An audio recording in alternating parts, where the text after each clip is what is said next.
Welcome to the Cutting Edge Coaching Podcast, where we believe coaches are some of the most important teachers and leaders in the world, and they deserve to be supported. I'm your host, Luke Gromer, and every week we're bringing you conversations with coaches, experts, and leaders from across sports that will give you practical ideas and strategies that you can apply in your coaching to develop high-performing teams and high-character people. Coaches, welcome back to the podcast. I have a unique episode for you this week. I don't have a guest. It's going to be just me.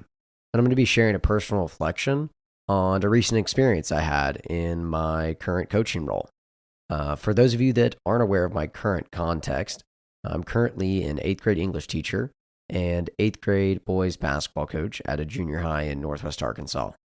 I took the 8th grade boys basketball job last spring for the 2022-2023 school year, and a couple months into taking the job during some of our summer practices and games, the 7th grade coach from our feeder school took another job. And so the 7th grade team that feeds into our 8-9 building, that coaching spot was vacant, and it was late enough in the summer where we didn't really have a lot of good applicants for the position, and we didn't want to fill that role with someone that wasn't going to provide a good experience for kids.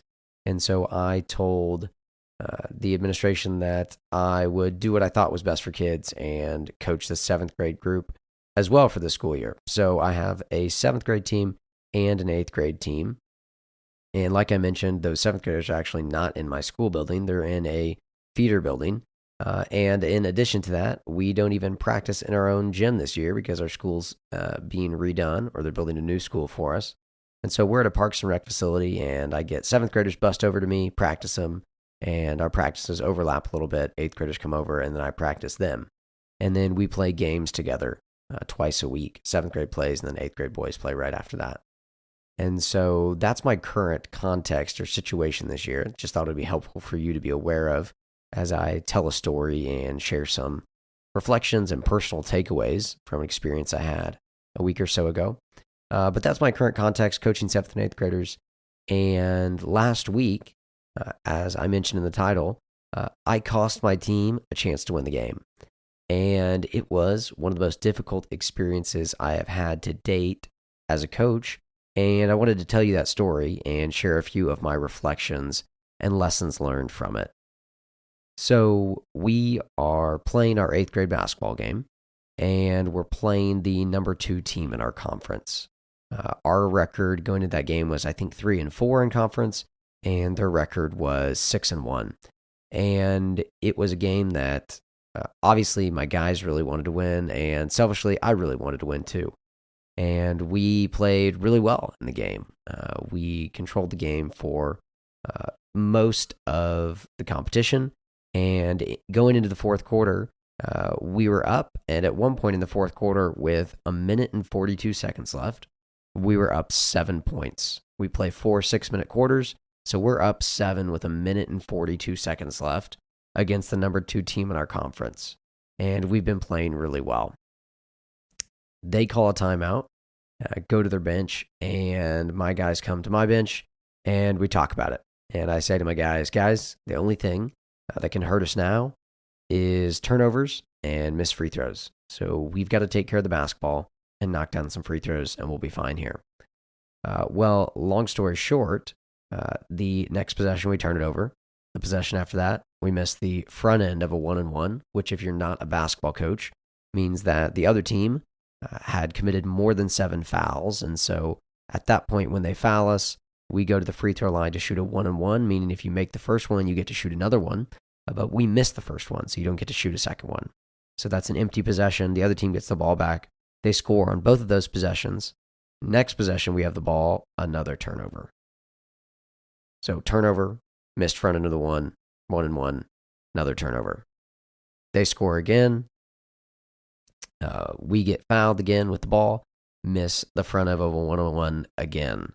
So now we're just up 2, and they have the ball with about 30 seconds left. They come down, ball gets deflected out of bounds.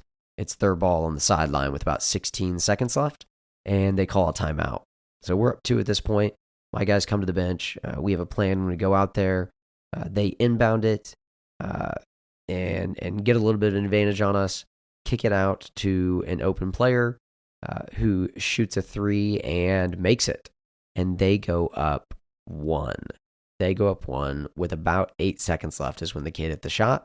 And the ball goes through the net, and I have one timeout left. And I begin frantically trying to call the timeout. My players are trying to inbound the basketball after their made shot.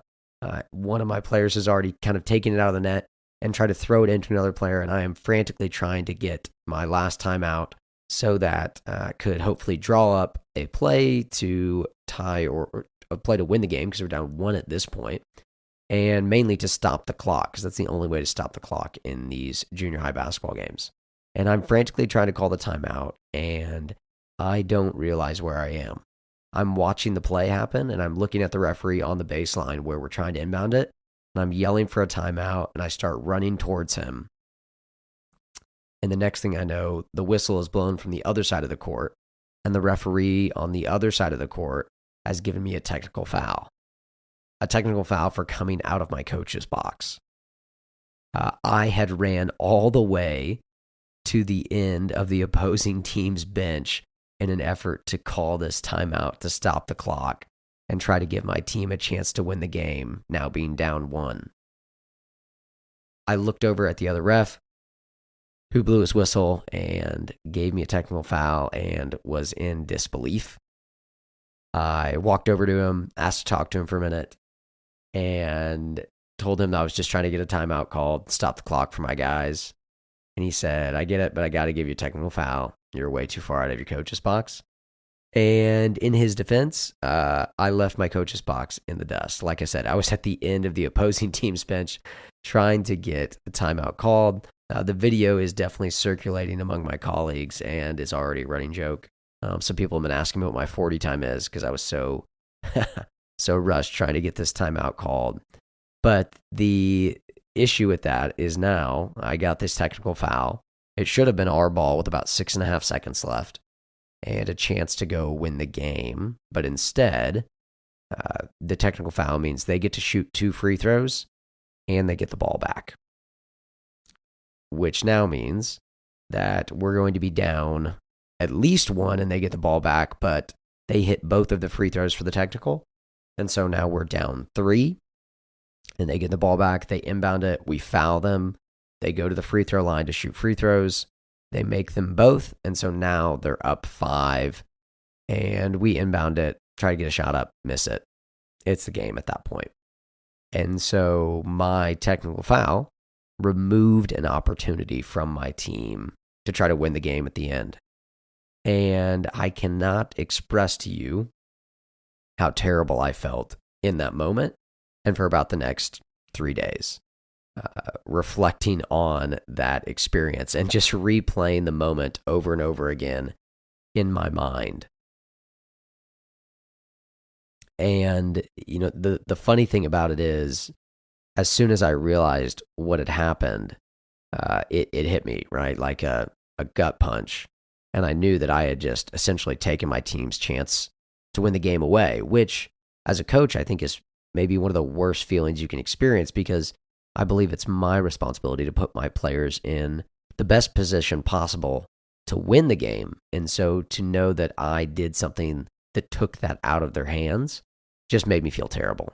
And so they called that technical foul. The other team goes to shoot the 2 free throws. My guys come over to my bench or come over towards the bench. I'm standing there. And I just said, guys, I'm sorry. I screwed up. That's my bad. This one's on me. And, you know, that was really the first of the 3 lessons that as I continued to reflect on this moment, I took away from it. The first lesson about mistakes, because obviously I made a big one here. I made a mistake that took an opportunity away from my team, was to own your mistakes. It would have been really easy for me or for a leader to say, you know, how did you guys let this situation come to it? We were up 7 with 1:42, right? I could have harped on the turnovers, the missed free throws, or I could have harped on the fact that we gave up an open shot up 2, gave up an open 3. But that would have done nothing but break trust with my athletes because I made a mistake too. And so if I took that chance to just pile on them for their mistakes instead of first owning mine, I think it just would have diminished my credibility and taken trust away from my team. And so I think that the key when we make a mistake, when we screw up as coaches, and it's when, not if, because we will, is that we're quick to own it. I just said, guys, I'm sorry. My bad. I screwed up. I'm so sorry. And they could tell that I meant it and that I was frustrated with myself and frustrated with the situation. And so the first thing I did was own it. That was the first lesson as I continued to reflect on it. It was, man, I'm glad I owned it in that moment. I think I got that part of it right. And I think that's an important lesson for us as coaches is own our mistakes. And because I'm guessing that you're probably like me and that you encourage your athletes to own their mistakes. Mistakes are inevitable. And I tell my guys, just own it. When you make a mistake, own it. You throw a bad pass to a teammate, hey, my fault, own it, right? You make a mistake in whatever context, own it. I'm sorry, own up to it, move on from it. And so I think it's super valuable, again, for us to model what we ask our athletes to do. And then as I continue to reflect on it, the second lesson for me that I think is going to make me a better coach is this. Mistakes are hard to move on from. Mistakes are hard to move on from. It's really common as coaches and in coaching, and I do this often, to just tell athletes, hey, next play, focus on the next thing. And absolutely, there's a lot of value in helping them learn how to do that. And it's really hard. And I'll just attest to it from this situation and this mistake. I couldn't stop thinking about it. The rest of the night, I went to bed thinking about it. I woke up thinking about it. The next day at school, I'm thinking about it. Saturday, I'm thinking about it. Sunday at church, I'm sitting there trying to listen to the sermon, and I'm still replaying this moment in my mind. It was hard. It was really hard for me to move past this mistake. It just continued to replay in my mind again because I felt like I had let my team down, that my responsibility is to put them in the best position to win, and I took a chance away from them. That was just a really hard one for me to swallow. And as I continued to think about it and think about these lessons from this mistake, what I mentioned is what really hit me hard is, man, mistakes are hard to move on from. And we as coaches need to be empathetic to our athletes, especially if you're coaching young athletes, right? Maybe elementary, maybe junior high, even high school, college athletes, non-adult athletes whose brains aren't even fully developed. It's even harder for them to move on from mistakes, right? And especially with the young people that we coach who often have their identity tied up in being an athlete. And a mistake feels like their identity can be crumbling. And so we need to remember that, to be empathetic and realize, okay, I do need to help them focus on the next play, to learn how to play present and to move on. And I need to be empathetic and recognize mistakes can be really hard to move on from. And oftentimes it doesn't help our athletes if we just say, move on from it. We need to give them a little bit of permission to say, yeah, I'm frustrated, or this is hard to move on from. For me, and that mistake that I made, my wife or someone else saying, hey, you just got to move on from it. It didn't help me stop thinking about it. And so I think that's important for us to consider too as coaches is when athletes are frustrated or replaying mistakes in their mind, how can we be there for them in an empathetic way that still, again, challenges them to move on from it, but recognizes mistakes can be challenging to move on from. And that's okay. And it doesn't mean that they're necessarily mentally weak because they're having trouble moving past a mistake. It just means that it's challenging. And I think we would be better served as leaders to remember that and to give our athletes grace and empathy when they've made mistakes because they're hard on themselves. I think that's the part we miss too, is that most athletes are as hard or harder on themselves than anyone else. I know I can speak for myself personally. I'm very hard on myself. And that's part of the reason it was hard for me to move on from this mistake is I have high expectations for myself as a coach, and I felt like I fell short of that. And so again, let's remember that mistakes can be hard to move on from. We need to show our athletes empathy. And the third lesson is just the most practical one, is that it's important, it's critical, it's vital that we learn from our mistakes. My mistake was this. When that ball went through the hoop for the opposing team and put them up 1, I should have looked across the court at the other referee Instead, I was looking at the baseline where my team was trying to inbound it at that referee, and his attention was on the play. The referee on the opposite side of the court likely would have given me a timeout way quicker than if I, like I did, trying to look at the baseline ref and ended up running down there getting a technical foul. What I should have done is just looked at the referee across from me on the other side of the court and gotten his attention to call the timeout. And then I would have stayed in my coaching box and stayed in my coach's box, got the timeout, and my team would have had a chance to still win the game. And so really practically for me, that's what I learned from my mistake is in that situation, I got to look at the other ref. I got to look at the ref and get his attention to get the timeout called. And I think it's critical that as coaches, we're reflective on our mistakes. And maybe it's not a big mistake like I made that takes an opportunity away from your team to win. But in the course of a game, I think we often make mistakes. Maybe it's that you called the wrong play or the wrong set. Maybe it's that you made a poor substitution. Maybe it's that you lost your emotional control, right? Maybe you got really frustrated and it wasn't helpful to your team. And maybe you need to own that mistake and learn from it.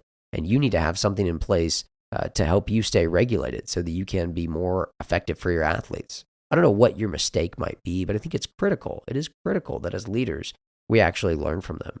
And so we don't repeat those same mistakes again and again.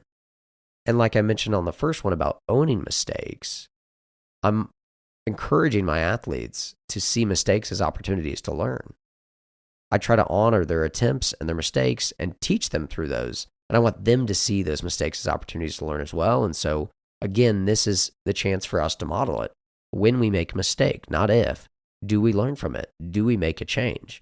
And I can tell you this, the next time I'm in that situation, I am looking at the ref across from me, not the ref on the baseline to get that timeout called. And so it's, again, it's critical that as leaders, we learn from those mistakes and we tell that to the people we're leading. Guys, this was my mistake and this is what I'm going to do differently next time. And the last thing I would say, it's not on my list, but I think it's just worth mentioning is it's important to not take ourselves too seriously. I've been able to laugh at myself. The video of me running down the court trying to get the timeout called in front of the other team's bench. I made a mistake. And I try not to take myself too seriously. You know, man, I wasn't trying to make a mistake. I just goofed up and I won't do it again. And so that would be my final encouragement too, is don't take ourselves too seriously. Do your best, but it's okay to laugh at yourself too. Recognize when you make a mistake and create that kind of environment. I've joked about it with my team a couple times about my mistake. And I think we need to be willing to be humble in that way and not, again, take ourselves too seriously. So just in recap, that was my story about costing my team a chance to win the game. We should have had the ball with 6.5 seconds and a chance to go win the game down by 1, but left my coach's box, got a technical foul, and we lost by 5. And those 3 lessons that I took away from the experience was, number 1, own your mistakes. Own it to your team. Tell them it's my bad. Like I said, I did it immediately in that huddle. After the game in the locker room, I said it to him again. Guys, this one's on me. I practiced the next day. First thing, guys, I'm sorry about last night. I messed up. When you're talking to people about that game, you can tell them it was on coach. Right? I was happy to wear the blame for that game. I think that's important that we do that as leaders. We're willing to take the blame when we mess up. And the second one was mistakes are hard to move on from. It's important that we're empathetic to our athletes. Mistakes are not easy to move on from. And that third lesson was learn from your mistakes. What is the practical application that you're learning from whatever mistake you might have made? How are you going to change and do it differently next time? That's so much of coaching. It's so much of life is being willing to be reflective and make changes. You know, we want our players to learn from their mistakes. You know, they made this decision one time and it didn't work out. We want them to make a different one. And we need to be the same as coaches. And so own your mistakes, recognize that mistakes are hard to move on from, and learn from your mistakes. And I think that we would all be better off as coaches and leaders. Well, coaches, that wraps it up for my personal reflection this week. I appreciate you taking the time to listen and join. Like always, if you enjoyed this episode and you want to grab a copy of the free podcast notes, go to cuttingedgecoach.com/podcast or just click the link in the show details to grab a free PDF of notes from this episode or any episode of the podcast. You can also get access to word-for-word transcripts from the episodes if you're interested in supporting the podcast as well. You can find that at the same website or at the link in the show details. Coaches, thanks for listening to the podcast, and we'll see you next week.